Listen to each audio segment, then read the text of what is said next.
all the difficulty that you've been through in your life and that you've had to fight through and get through, the person that it's made you, the skills you have for life, and your street smarts, your kindness, it's like everything you've been through has given you every reason to be an absolute cruel, mean, egotistical, selfish person who hates the world, and you've chosen to turn it into something positive instead.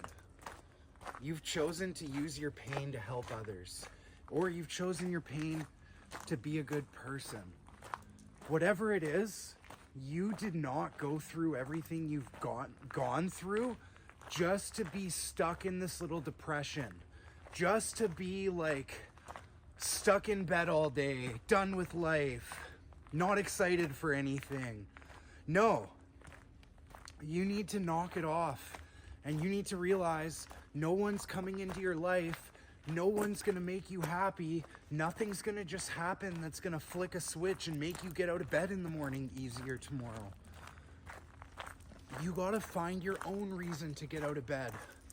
And I don't know why it is that sometimes doing that is so difficult. It's like we go through these periods where we feel on fire for life. We're up in the morning, we're showered, we're dressed, we're making a good breakfast, we're off to work with pep in our step. And then other times, it's like you literally have to fight yourself to get out of bed, get in the shower, get the day started. And I notice that like on those really tough days, by the time you're showered, dressed, you're groomed, you're sitting in the car and the car's warming up, you feel so great.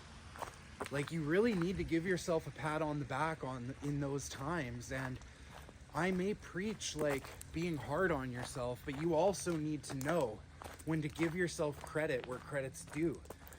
And I don't care what anyone thinks, because sometimes credit is due for making your bed. You need to get up and start your day with something. Sometimes we get in these places where it's just so small, making your bed, in the gist of things. But we go through those periods where that's the only win that we have control over in our day.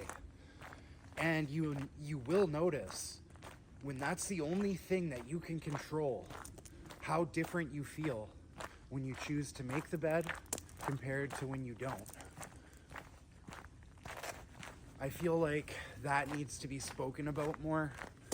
And I feel like you deserve a lot more credit for the times you've made your bed and you didn't want to. And you got out of bed and you got your ass out the door, and you're going to keep doing it. I'm just here to remind you that you're worthy. You're strong. You've gone through things that deserve respect. At the very least, you need to respect yourself. If you don't respect yourself, it becomes so clear. Everyone can see it. Like the fact, if you don't respect yourself, I swear it's like this dark energy aura that just radiates, because it's so cliche. Again, I'm always talking about cliche stuff, but it's true. What you think about yourself is what other people think about you. When you're like stuck in that negative loop, it's like you're your own worst critic. So if like, first of all, no one's paying attention to you, and second of all, if they are, the only thing they're thinking is what you're thinking, because it's like your thoughts, like to a point. I mean, like a lot of us go into these places and we think we're wrong, and we think like they're judging us, and they're not. But like when you're disrespecting yourself and you have absolutely no standards, and you're walking around dirty, like you haven't showered for days, all that stuff, like you're literally asking people to judge you. And not that it matters what anyone thinks, it's what you think about yourself. And what you think about yourself radiates off you, and you don't really see it, but you feel it. There's small little adjustments you can make every day to feel good in your own skin. Small little tweaks.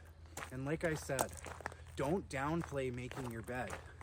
Don't downplay your preparation. Because if you start preparing for tomorrow, just little changes every day, like you lay out your clothes before bed, that way you have an easier time. You're not digging through stuff in the morning before you've had a coffee. Make your lunch the night before. You don't got to worry about waking up and packing something and then sacrificing on your nutrition because you're lazy and tired. You haven't had your coffee. It's so easy for me to do that all the time. Like, if I'm not on top of my game, it's really easy to slide. It's hard enough when you have the preparation in place, so you really gotta like make sure you're on top of your preparation in all areas. And there's something to be said about that, because that shows you respect yourself. You're showing to yourself the way you move through your day and your daily habits are the standards you have for yourself. Sometimes positive habits are really difficult to get into, but the sooner you get started and get over looking stupid in front of you or in front of other people, in front of yourself, the sooner it's gonna become second nature. And it's like, good and bad, what we give our body, it truly starts to ask for. The sooner you get started in the gym, the sooner it's gonna be second nature, and people are gonna be asking you for advice. You're gonna be helping people. You know how much that heals you? So don't downplay these great things. And my advice for you is like, get excited about getting started. Because getting excited about getting back to the basics and getting healthy again got me through some really dark days. Sometimes that's the only thing you got, is just that little glimmer of hope. So don't downplay that. Get excited about getting healthy. Start researching stuff. Just take it a day at a time. Don't get overwhelmed with all the info out there. Back to the basics. 3 meals a day. All the stuff that you learned, all the healthy habits you learned from your family growing up, start implementing those. Start going for a walk every night. When you're ready, get to that gym. Don't be afraid to reach out and ask people for advice and talk about how you feel, and get over that fear, because I've never met a single person who's gone to the gym for the first time and hasn't been completely thrilled, excited, felt absolutely on top of the world, and kicked themselves in the butt because they didn't do it sooner. Something to be said about that. Have a great night, everyone. Food for thought.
Whew. If you're leaving Canada, make sure you don't have more than 10 grand. They want to make sure they get their cut. No, I'm just kidding. I'm just kidding. I'm not going to get political on here. Could you imagine? That would be awesome.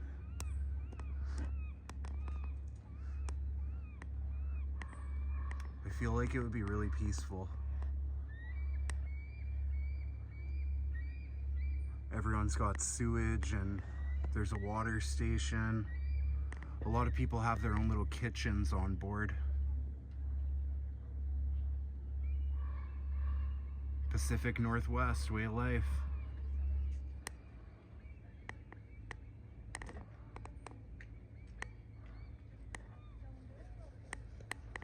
Nice view to wake up to.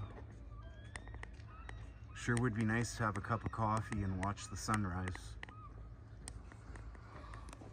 I'll give you a glimpse of the rest of the place.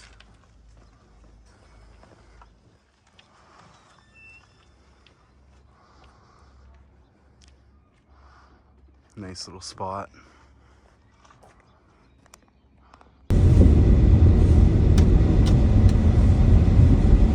Hey everyone, Cody here.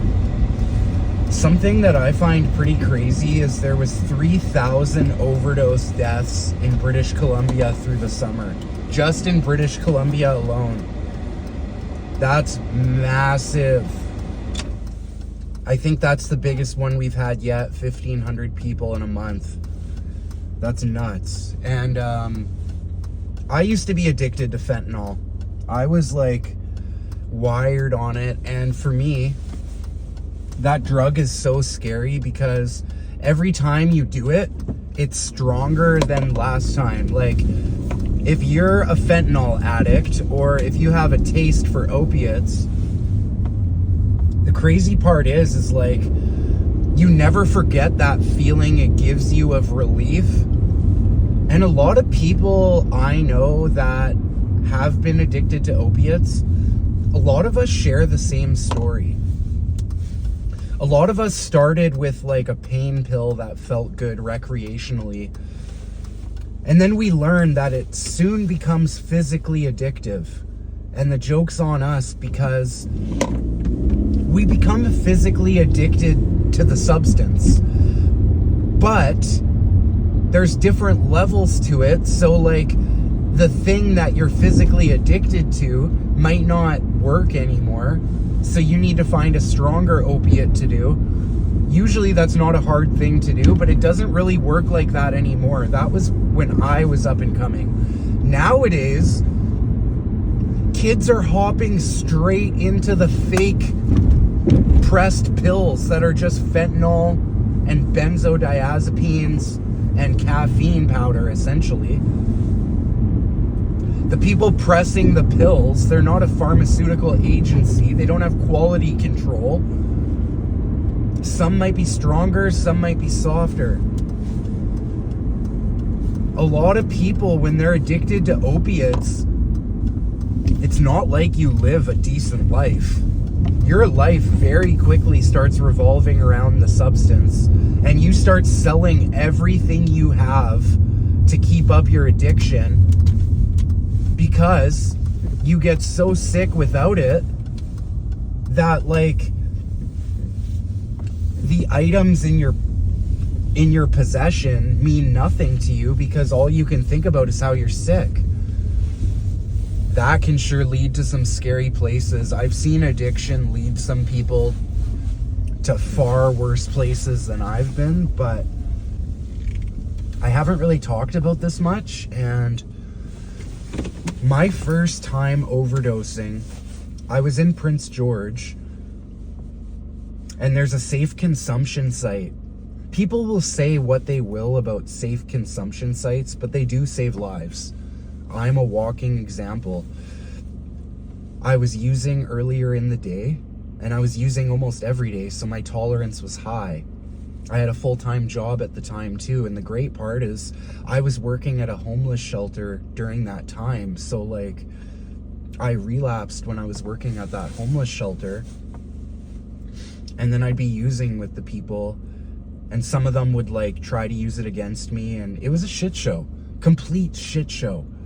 For whatever reason, I stuck in the social work field after I got sober, but that's because it's all I had. During the years that I should have been going to school, focusing on my career, focusing on my high school, I was playing in the streets, you know? And then before you know it, it's like time just gets the best of you, and then you're in a treatment center for the 5th time, and you're like, what the fuck? How did this happen again? And you really got to ask yourself, is this going to be my life? You got to get real with yourself, because for some reason the substance makes it so you don't really think about the future. You can't think about the future. You're sick every 8 hours. How can you think about anything else? That dope sickness, it's so painful. So what happened is I went to score some more stuff, and I ended up dropping right away. And next thing I know, there was a whole bunch of paramedics around me and the people from the safe consumption site. And they're like, hey, yeah, you just died. You were straight blue when we came outside. Luckily, we found you. And I guess what happened is someone saw me fall, and they right away went and banged on the window. That's not the scariest overdose I've had, though. This is really difficult for me to talk to. Usually I'm like speaking with utmost confidence, but I've never really told anyone about this. So the scariest overdose I've had many. I've had probably 10 or 12. In fact, May of 2021, I was in Maple Ridge, and for whatever reason, Maple Ridge had the most toxic supply at that time out of everywhere in the greater mainland. I was overdosing every second or third day, dropping, paramedics bringing me back, waking up to like 10 paramedics all around me. And there was this one night where I was sitting in front of this apartment building in Maple Ridge because I was homeless. Every time I use, it brings me homeless. And it was about 2 a.m. I had followed my son's mom to Maple Ridge because she moved there to get away from me. And I decided I was going to clean up, try to get her back. But it's funny when you're in addiction, because I got to Maple Ridge, and instead of like going and begging for the treatment center to accept me, I went and scored. And I didn't make it to the treatment center for like 2 months. That's what addiction does too. I've seen a lot of people go to Vancouver wanting to go to treatment with that intention. They stop on Hastings, and then it's like within a couple days they've sold everything that they brought to treatment with them, because Hastings is its own little subgroup of society, and you can sell the shirt off your back for $1. So you see that a lot, and then people just get sucked up by the downtown east side, and it's a pretty unforgiving place. My very worst overdose, I was in Maple Ridge, 3 a.m., and I had nowhere to go. And I was kind of scared because there's some pretty bad dudes out there. And I was kind of like hiding out behind this apartment building, but still, I guess, a little bit in sight from the main road, thank God. And I sat down and I did my stuff. And next thing I know, I was being woken up by these 2 people that lived in the apartment. And I remember coming to, and the guy said, "You're about to experience the worst pain you've ever experienced." And then 5 seconds later, I was screaming. What happened was I nodded off when I was sitting down on the concrete in May. And holy shit, I will never forget that pain. I was screaming. The ambulance came. I was in excruciating pain till I got to the hospital. They gave me something for the pain. And then you know what the craziest thing is? I went in the bathroom at the hospital and I found my stuff in my pocket. I still had some stuff left on the tinfoil, and I overdosed in the hospital bathroom. And I want to say I overdosed later that night again, but I think that was a different time. I'm having a really hard time looking back, but there was a time where I overdosed twice in the hospital bathroom, and the second time I overdosed, they came in and they saw my stuff on the counter and they threw it in the garbage, and when I came to, I was choked because I'm gonna be sick without it. That's hearing myself say that, it's unreal. Addiction is so fucking sad. And like, we can't give up on our people in addiction either. That's the thing, because you never know who's going to get well and who's going to do great things in the world as a result of their pain. So yeah, I just wanted to share that with you guys. And sorry I was a little bit all over the place, but honestly, when I talk about this still, it brings me back, and I don't really like it. So maybe I'll talk about it more, maybe I won't, we'll see. Food for thought. I'm gonna get a coffee. My new addiction, espresso.